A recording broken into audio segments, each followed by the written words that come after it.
Eu o que teño que decir, agora que está xa fixada a data electoral, é que vai a rematar un período, o destes anos, no que o BNG prometeu unha revolución tranquila e prometeu un traballo para que Galiza fora respetada no Estado.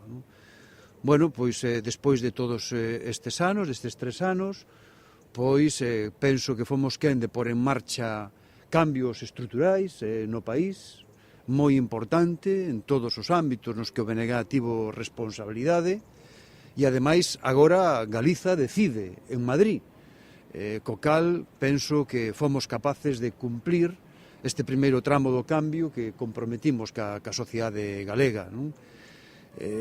Creo que, polo tanto, a miña valoración é moi positiva. A sociedade galega pudo ver un BNG que deu estabilidade ao goberno, un BNG que cumple e un BNG que fai política para a xente. E por iso hoxe o BNG é unha forza política en ascenso e eu estou seguro de que iso vai se reflexar nas próximas eleccións do 1 de marzo, na que o povo vai a falar e na que o BNG